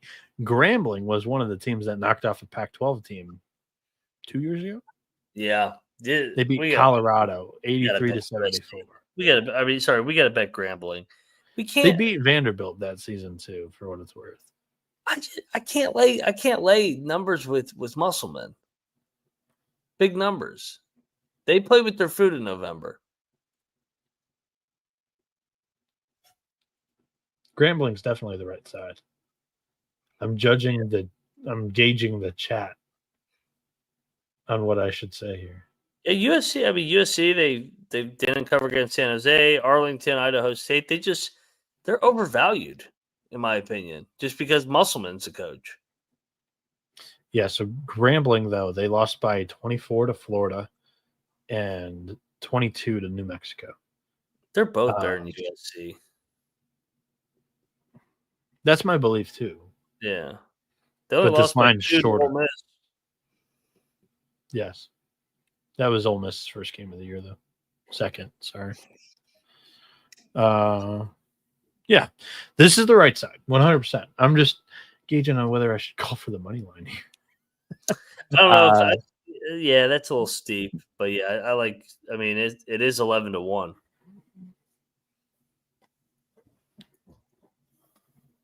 Grambling covers. Agreed. Are you betting this? Yes. All right, let's ride. Absolutely. Grambling, let's go. Grambling State plus 19 in LA there. Denver and Montana is the next game. This is being played in that Montana MTE. Denver just beat Montana State. Now they play Montana. Interesting back-to-back games there. They hosted Montana State on just a normal schedule spot, and now they're at Montana. I'll lay with Montana. I think you're onto something. They're minus 11. Yeah. And Denver's usually a team that you fade on the road. They play well at elevation at home, but they don't do so well on the road. So I'm going to lay 11 with Montana in this matchup. Are you locking this? Check the picks page on this one. I'm going to dive into this one a little bit more. All right. Old Dominion plays BC. This is Cayman Islands. Boston College is laying 11 points. I don't think that's enough after watching this Old Dominion team a couple of times. I'll take the points. Not like 11 with Boston College on a neutral floor. I am. Texas Southern and New Mexico do battle. Is this this is the Pitt. Okay. Yeah, I mean it's a 23.5 number. It's got to be at the Pitt. Yeah, New Mexico's minus 23.5 at home. I'll take the points. Yeah, I like Texo. They've competed in every game so far this season. Competes loose in that Georgia game for what it's worth. But everything else, Xavier, Samford, Georgia Tech, New Mexico's got Arizona State next. So I'll take the points. That's a fringe lock. Check the picks page on that one too. I'm not going to remember all my picks for the picks page, so I'm going to write this one down. Texas Southern plus 23.5. I'm going to lock it up.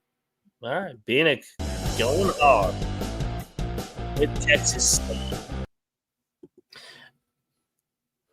I haven't bet it yet, and I'm going to retract that statement. I don't love fading the pit. I'm going back on it. I mean, they there's didn't a cover reason why Grambling the other night. There's the reason why I was fringe lock. I'm going to stay away. All right. The F1 looks like it's over. This podcast went longer than the F1 race. How about that? Liberty plays Kansas State. This is in the Virgin Islands, and Kansas State's minus 2.5. This number is telling, I think. I think Liberty's going to win. Oh, I thought it was telling in Kansas State being the favorite. Yeah, I think I'm going to lock Liberty. I think the wrong team is favored here. I faded Kansas State for full transparency the other night against George Washington. But once again, I love how Liberty's played so far this season. Cannabis Capper's on my side of things. He says the line reeks. I mean, it still is a Big 12 team. I think that's why they're favored. True. And they only have one loss. So, but I think Liberty's more battle tested, like you said. And I think that they have more continuity. I was on K-State the other night against GW in a desperate spot. But, yeah, give me Liberty. Let's go. That Verstappen dude won again. Never heard of him, but he seems like he wins everything. Doug has been there. Like, he got benched. And he was benched from the get-go to begin the season. Yeah, I don't really understand what's going on, but it's Doug McDaniel. I didn't understand what was going on at Michigan either. Yeah, I think Liberty wins that game. They were my pick to win this tournament. I'm keeping it. Southern Miss and Montana State. The Bobcats are minus 6.5. I'll lay it. Yeah, they're Southern Miss is heading all the way up to Bozeman. This must be an MTE. This is must a free block. Check the picks page on this one. I actually really like this. For a couple of reasons, but like Curbello's playing but not healthy, so like that's perfect if you're looking to fade Southern Miss.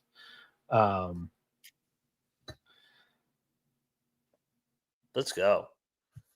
Let's bet this. They're going to win by. This is going to be South Dakota State all over. They did play at South Dakota State, so that's not as far of a trip from Southern Miss to still Montana cold. State, but still a culture shock. The Mississippi boys have no interest in being up there. Yeah. Why are you going up to Bozeman?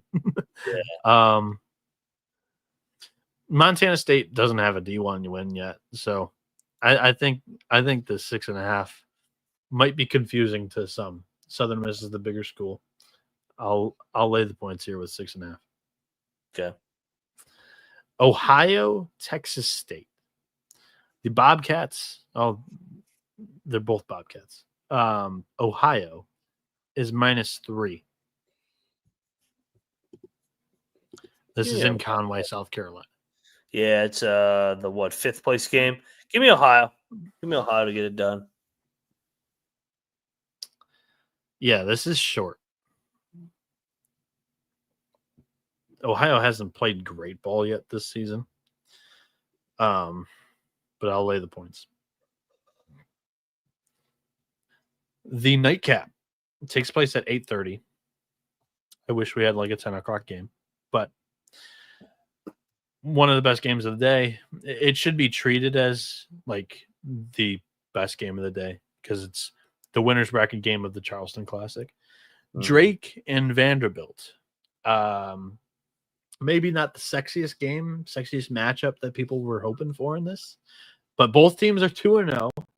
Drake has looked impressive as hell, and Vanderbilt has been a very nice surprise under new head coach Mark Byington. Both of these teams new head coaches with Ben McCollum, formerly of Southwest Missouri State, at the D2 ranks. He's come up and as the head coach of Drake, willy-nilly 5-0 so far to the start of the season.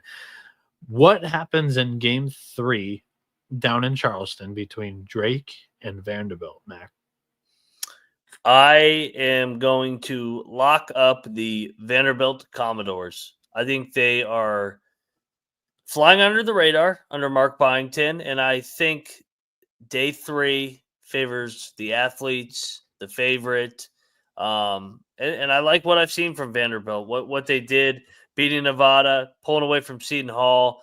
I think the Cinderella, I see pushing the chat. I think the Cinderella ends here. Vandy wins close to double digits. Great win for Mark Byington, in my opinion.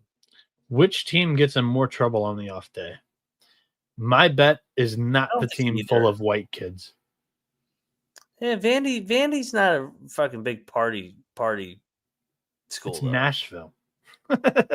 Yeah, but it's a fucking private school. The basketball players going there are not going there because it's a private school. The athletes in general are not going there because it's a private school. I don't think either of these two teams. It's not like it's Seton Hall and VCU.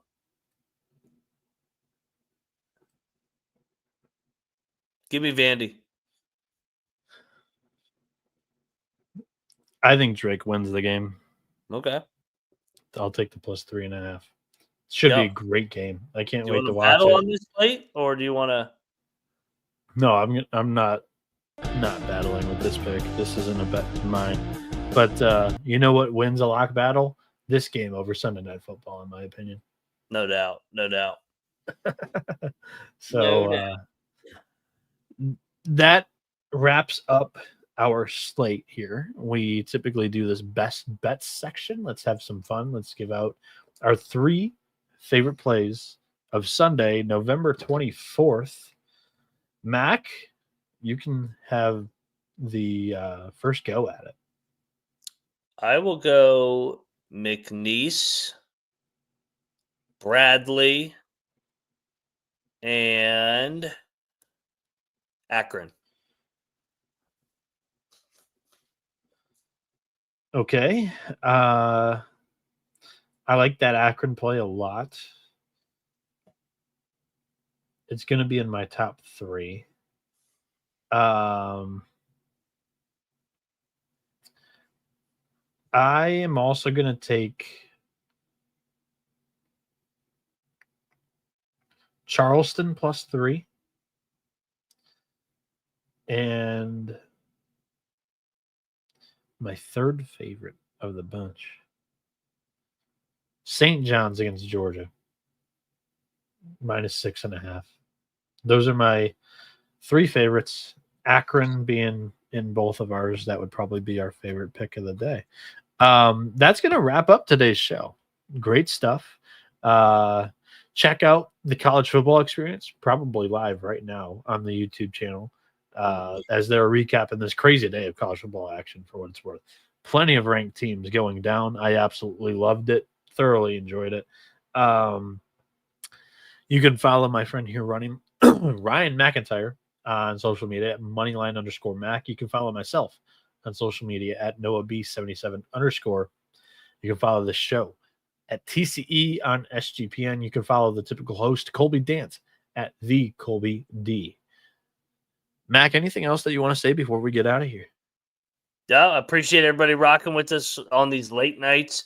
It's going to be kind of like this for the next couple nights, just with the lines dropping late. But looking forward to getting home in the morning, and can't wait to dive into Maui, Atlantis, and all that good stuff come Monday. Yeah, with all the MTEs and the results on the day before a lot of the games that we'd be picking, the books typically wait on dropping those lines until late. So a lot of these, if you don't like how little analysis there has been in these shows, that's kind of the reason why is we kind of first looking at the lines as we're live. So not the most ideal, and it's the only time of the year that we ever really do this, except for conference tournament time too. But yeah, this has still been the most fun time of the year for us every single year, the most growth we've had during the period of time during the year, every single season. We wouldn't change it for the world. The chat's legit at 2:45 a.m. Eastern time. So we appreciate all you guys hanging out here.